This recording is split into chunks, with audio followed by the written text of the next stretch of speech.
Am o mânuță, lui măta îi dau buță. Mâine când moare știi că vine cântăguță. Vin și o iau, o duc la produs.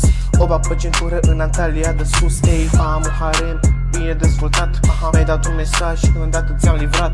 Două dripaturi gagici bine dezvoltate. Vin la tine la ușă, eu te privesc în noapte. Am doi băieți pe spate care stau ascunși. Te așteptă să te plimbe ca pe un cățeluș. Dacă nu faci plata, ăștia stai bere gata.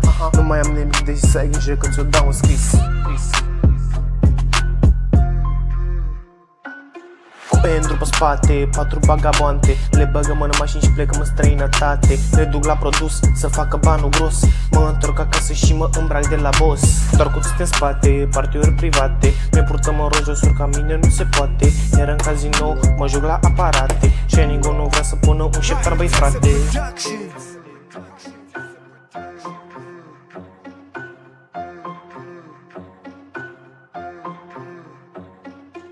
Ai mei pe spate, în Constanța frate. Știi că facem merg singur doar cu mașini tunate. Nu las garda jos, vor să mă prindă prost. Când mă văd pe stradă, ăștia îmi spun te rog frumos.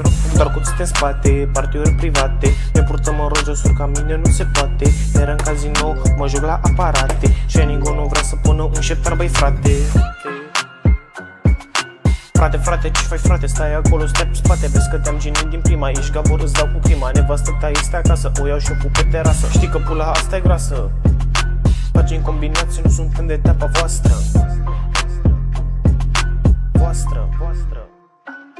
Ai BMW în rate, juci tot la aparate. Așa zis maroi, ăștia ca tine-i fac în noapte. Și că aveți brigadă mare, tu să vii și cu topoare. Dar ai dat un locul simplu, gânțul merge ca și timpul. Doar cu țute în spate, partiuri private. Ne purtăm în rojosuri, ca mine nu se poate. Iar în casino mă joc la aparate. Shining-ul nu vrea să pună un șeptar, băi frate.